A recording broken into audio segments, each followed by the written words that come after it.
Ah, the precursors of the Renaissance. Some things you need to be aware of in the beginning is context.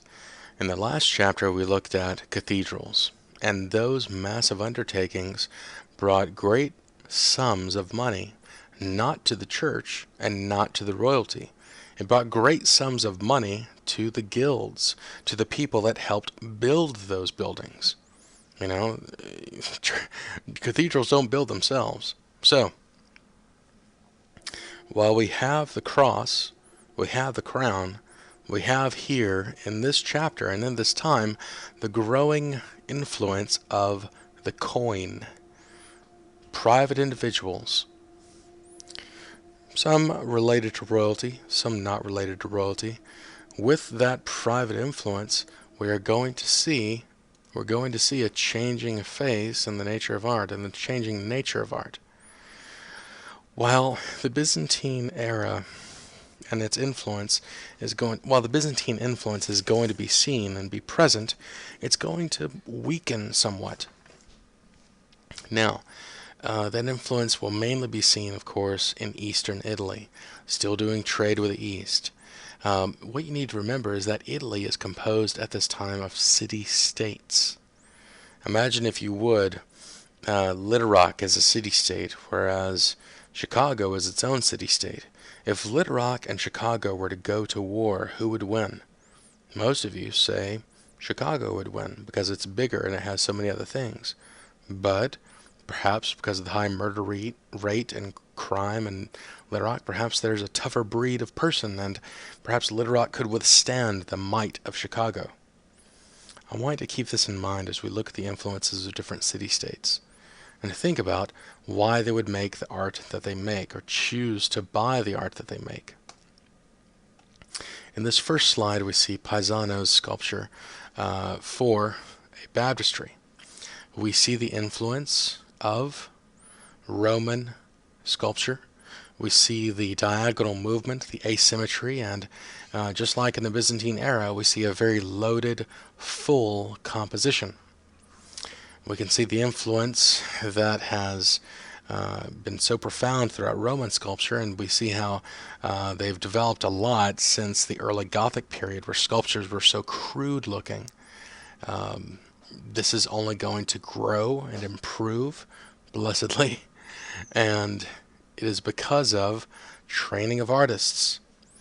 In the same way that a master carpenter might take an apprentice carpenter, or a master chef might take some apprentice chefs, artists are being trained more rigidly. They're going through the same training before, submitting a masterpiece, and the artist is developing into its own class rather than just a laborer of sorts.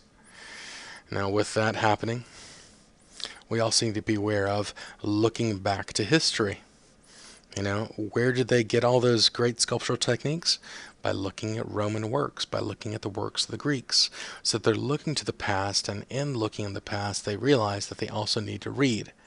At this time, in the Quattrocentro, more people are becoming literate, which is an amazing thing.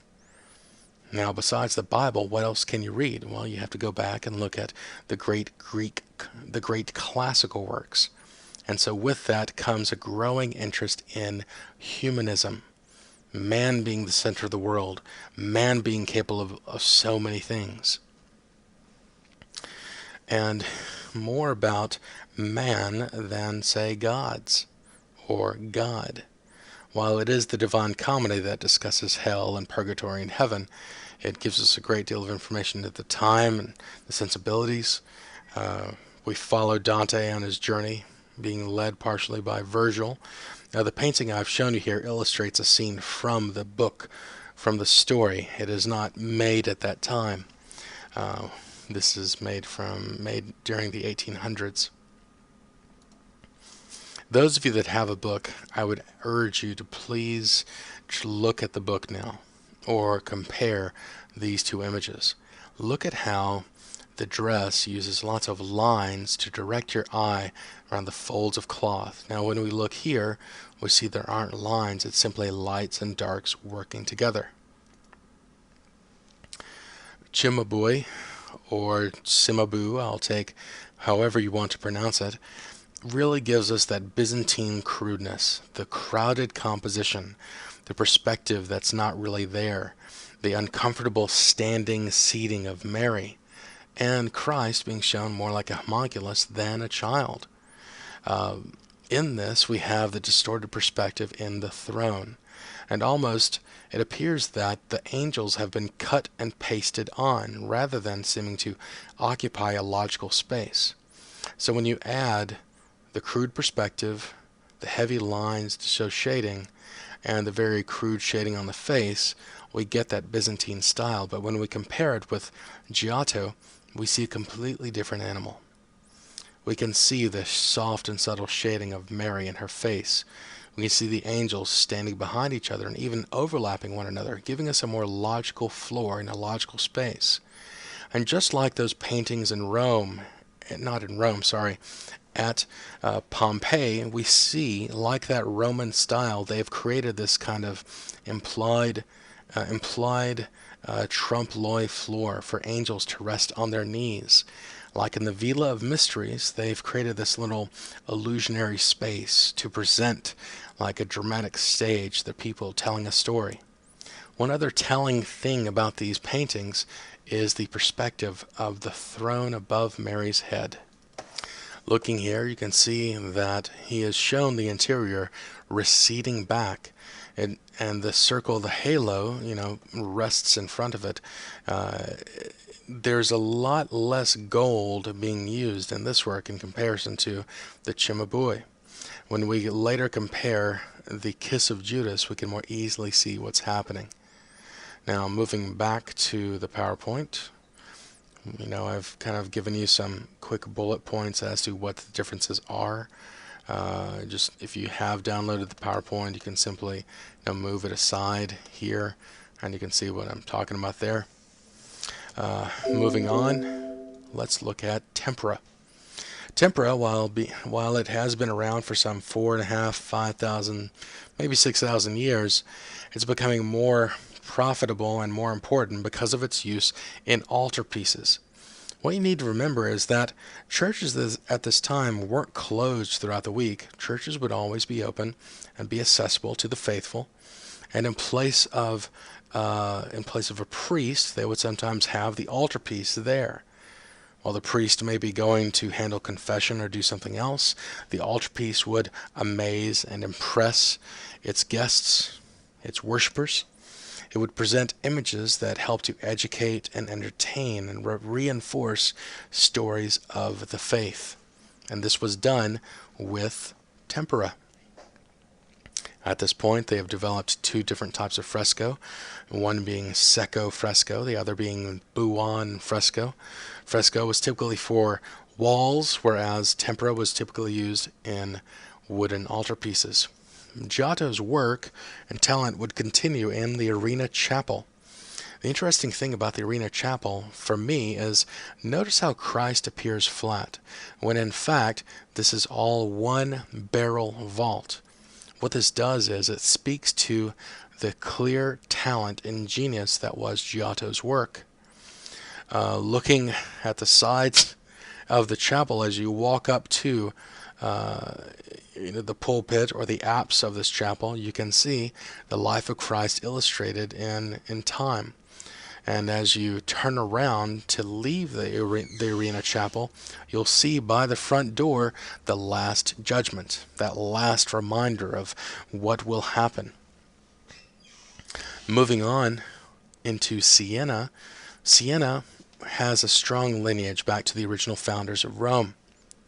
Siena favored more the Mother Mary, whereas other cities might favor Christ or might favor David. Mary here is shown in the Byzantine tradition. Heavy gold, and let's see if we can find it here. We have the heavy gold, we have the cut and paste angels, we have the semi-sitting, semi-standing Mary in the throne, and the throne still isn't shown in correct perspective. So when you combine all those factors with the heavy use of decorative gold, we have a perfect example of Byzantine influence, or the Byzantine style of painting. When we compare that, or when we continue to look at the work of Giotto, we can see a strong progression, a strong interest in improving and showing things as they really are. With that in mind, I would encourage you to remember the Kiss of Judas. Here, though, we're looking at the Maesta. The Maesta gives us tales from the Bible, gives us tales of the faith. And the Maesta is a massive altarpiece, a massive polyptych. A polyptych is a multiple piece work of art, in this case being more than 50 panels. Typically, when we talk about a multiple piece work and an altarpiece, it is a triptych, meaning 3 pieces. Imagine, if you would, a suitcase or a large case that opens. Well, excuse me, the outside of the altar, of course, would be decorated. And then by opening the wings, you would then see the inside of the altarpiece. If you look very closely, at certain times you can see hinges in the altarpiece. You can see hinges here when we look up close. Let's see if I can find it. Well, this is part of the Maesta. Let's see, I think I've got another image of it here. Just a moment. Here we are. And so in this work, these 2 paintings on the side in this triptych, they would close over and cover the nativity scene. Of course, these are important to the story or the lineage of Christ, and the outside would of course be decorated in gold and tempera. So this is how an altarpiece works. And imagine, if you would, perhaps it is taken from one church to another, and it is set on the table at the apse. And in the absence of a priest, a person may come during the day to confession or to pray, and they may look at it, admire it, and rejoice in the beauty of the story of the Lord, of their Lord. It is in the Maesta that we see some of Giotto's great work. This, of course, is not by Giotto. This is the more crude Byzantine influence giving us the story of Judas. Notice the spears above the soldiers, the spears above Christ and all the others. The spears stand like a forest. When we compare that with Giotto's, we see a very different story. Notice now that the amount of gold in the work has been reduced greatly. Gold has been isolated to 3 halos. Again, the number 3 popping up. Compare, if you would, the shading in the robes of the various people in this painting here. When we look at this painting, we can see the robes again rely upon very crude lines. There's massive amounts of gold throughout the work, and the gold and the halos are really kind of flattened out by the gold in the sky or the light backgrounds. Well, you think about it, you don't have to see trees, you don't have to see mountains or a big golden sky. That's not part of the story. What is important here is the kiss of Judas. Peter cutting off the ear of Malchus, and the people enraged over Christ. Here, the spears do not rest over him like a forest. Rather, several of the spears seem to radiate above Christ, referencing an additional halo. But really key here is 2 particular spears or weapons right above Christ's head, like someone is driving a spear into Christ, like someone is attempting to slay him even here. One thing that we can see as well is the shading of the robes. Much more subtle, much more natural. This is really a big step forward in how one is painted, and so it's easy to see how Giotto might have studied the classics in his studies. We move on to Lorenzetti and the effects of good government. Lorenzetti here shows us what you can have with good government. Now, we're not going to get into a discussion over what is good government, but what we can get into is the rich iconography throughout the work. This work is important not just artistically, but anthropologically, because it shows us what life was like at this time in Siena. We can understand what people wore, how they traded, what they valued. It's really quite profound. And here, if you look in the book, you'll see in the fold this winged person, this angel perhaps, holding a man being hanged and holding a banner. That banner speaking to what you get with good government. With good government, you can have peace. With good government, you can have prosperity. You can have wealth, abundance, a wonderful life, and a wonderful city. And so here they're saying Siena is a great city because of good government. Now, another thing that they've really tried to sneakily include into the work is this great work from the Etruscan era. Some of you might remember it, some of you might not remember it, but it is in fact the Capitoline wolf. The Capitoline wolf originally being just a sculpture of the wolf, later having two small babies suckling the teat of the wolf, those babies being Romulus and Remus.